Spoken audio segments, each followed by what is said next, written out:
Hello, and welcome on this dark and spooky night. Unless you're watching this during the day, in which case, hello, hi, I hope your day is going well. The supernatural and the mysteries of the unknown are things that many of us love to hear stories about, but yet, we do not fully understand. The tales of chilling spirits and evil demons plaguing and attacking individuals, deterioration of the mind and psyche, mysterious gates to other worlds opening in our very own, with unimaginable horrors behind them. Now, Fox, you might ask yourself, what do you think happens when we die? Is there an afterlife? A heaven? A hell? Do apparitions and ghosts exist? Why are you wearing a witch costume when it's not even October yet? Well, my dear viewer, I'm so glad you asked. I made this costume last year, and I was way too busy to do a Halloween video last year, and I don't know if I'm gonna actually have this costume for my actual Halloween video this year, so I wanna look cute. Please let me have this. What was this video about again? World of Horror is a narrative roguelike RPG in which you go and solve mysteries plaguing your town of Shiokawa, Japan. With a variety of enemies, monsters, paranormal events, and impending doom, you must find your way to survive the Eldritch Old God's wrath. A standard playthrough offers the player 4 or 5 different in-depth mysteries to solve, with multiple endings to each mystery based on the player's decisions. You get to choose which mystery you want to pursue in any order that you wish. Each mystery has its own lore, such as exploring your creepy neighbor's apartment with your friend Kana, or hunting down a cult in the woods during a village festival.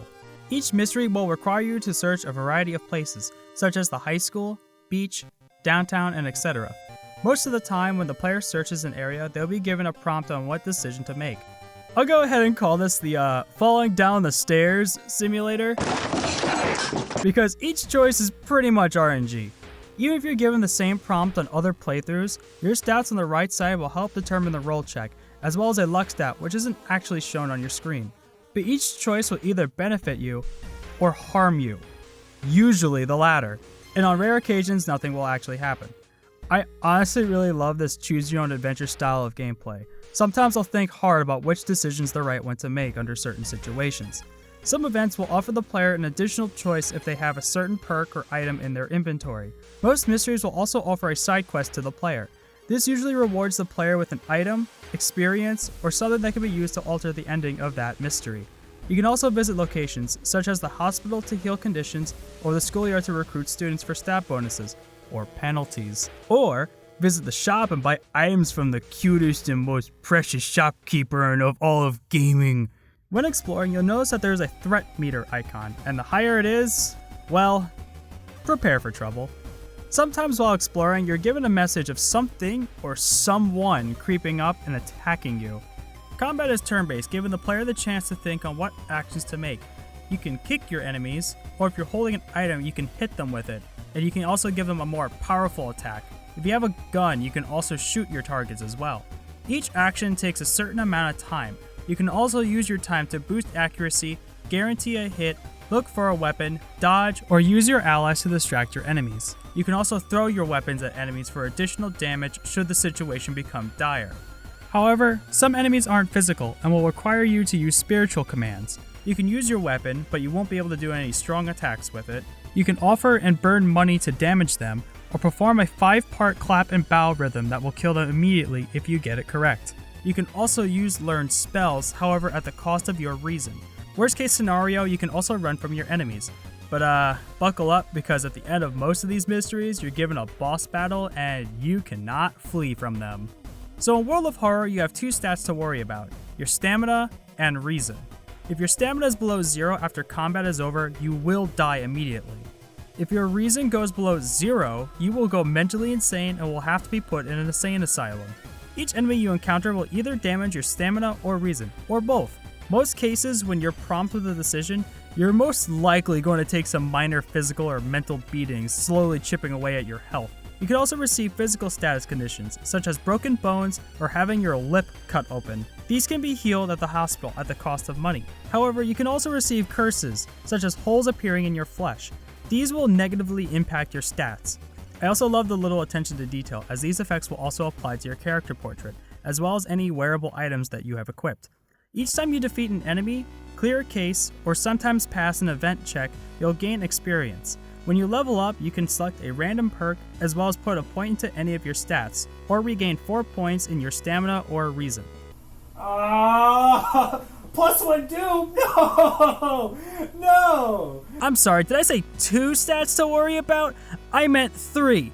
So on the top of the screen, you'll have a Doom meter, which increases by 1 every single search you take, and 3 if you choose to go to places such as the store. You can also re-roll for items at the store, or level up perks at the cost of Doom. You can also rest at your home to restore some stamina and reason, but at the cost of Doom. Sometimes during events you'll either gain or lose Doom, and clearing cases will bring your Doom meter down a little bit. Oh yeah, speaking of Doom, each game consists of a randomized Eldritch Old God's Wrath. This will cause things such as being unable to run from battles, spells costing Doom instead of reason, or doubling damage for you and enemies. And after each case is solved, the Old God's will becomes angrier and causes supernatural events such as turning the bathwater into oil, a green mist, mayhem in the streets, being unable to use the shop, or making medical bills cost twice as much. Upon completion of each case, the player is rewarded a key. Once the player has cleared all of the cases, it is time for the game's final trial, the Lighthouse. This part of the game is what I like to call the falling up the stairs simulator. So before you enter, you have one last chance to access your inventory as well as rest and restore as much stamina and reason as you can without filling up your Doom meter. This part of the game holds no punches either. You will get beaten up climbing up these stairs. You'll encounter events which will hurt you if you do not have the required stats. Enemies, notably Takashi-san, will also add to your Doom meter every time he attacks. You remember in Banjo & Kazooie when you reached Grunty's Furnace Fun and you had to remember certain parts of the game offhand? Well, I hope you've been remembering things such as which was the second enemy you encountered, or what was the first case you completed, because you're penalized with 5% Doom if you get this wrong, and this can make it or break it for you if you're cutting it close. No! No! No! No! No! But should you manage to make your way to the top of the tower with your health and Doom intact, you successfully stop the ritual of the old god and lift the fog and restore the town. For now, anyway. I hope all that was comprehensible. I know it was kind of a lot to cover. World of Horror has a variety of options as well, such as difficulty settings and allowing you to customize your game to your liking. You can choose which character you want to roll with their own stats and perks, or which of the Old God's Wraths to go with, or you can just completely randomize the whole game. There is also an endless mode, which you just keep on going until you perish. The game also offers you some tutorials, such as giving you the single case, the spying chillin' stories of the school scissors, or extracurricular activity, which gives the player only 4 cases to solve instead of 5. However, some things such as combat aren't really fully explained, which I really had a hard time understanding on my first few playthroughs. I had a friend who helped me understand most of this game while I was streaming this. Oh yeah, twitch.tv/afoxontheinternet. Come join the streams. The UI is a little inconsistent at times too. Most of the time it'll offer this layout which has a variety of places to explore. However, in some cases such as the far out fable of a fear festival, where the buttons are just kinda everywhere, though if you press the Z key it'll make any clickable items blink. I really love the 1-bit art style, giving off the early Windows and Mac aesthetic. I also love that you can select which color palette works best for you, as well as a 2-bit option.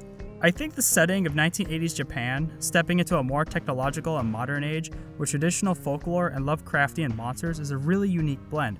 I found the monsters' design, imagery, and narratives to be spine-chilling reading them out loud at times, and I found some of them to be pretty disturbing and grotesque.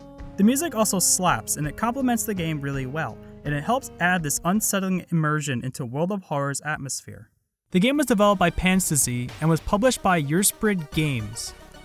I am sure I botched the pronunciation to both of those. I am sorry. And was released on Steam on February 20th, 2020.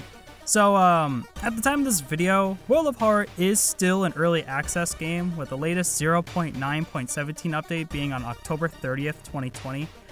And there hasn't been a single bit of news in almost a whole year, and the last time the developer tweeted anything was back in December. So I am uncertain at this time if World of Horror is considered abandonware. Fantasy, I hope you're doing well out there. You've made a great game and I had a lot of fun with it. That all being said though, in its current state, I still had a great time playing through World of Horror, and it still has a plethora of content to offer. I will be the first to tell you that roguelikes are really not my genre of games. I've tried Splunky and The Binding of Isaac multiple times and I just couldn't get into them. But World of Horror's narrative and story-based adventures really kept me hooked. The game has a lot of achievements, unlockables, secrets, and replayability, including support for community mods. Each game should last you roughly 90 minutes or so. I do think the game can be kinda cruel and punishing at times, and it can be pretty daunting to get into at first. I would strongly suggest against this game if the subject matters of gore, death, and suicide makes you uncomfortable, or if you're someone who's expecting this game to be a finished product someday, as I cannot tell you if or when that will happen. However, I had a great time with World of Horror, and I would recommend checking it out. So if you made it to the end of this video, thank you so much for watching. I really appreciate your viewership and sticking around. If you enjoyed this video, please be sure to leave me a like and subscribe if you're new. Help me fight the YouTube algorithms.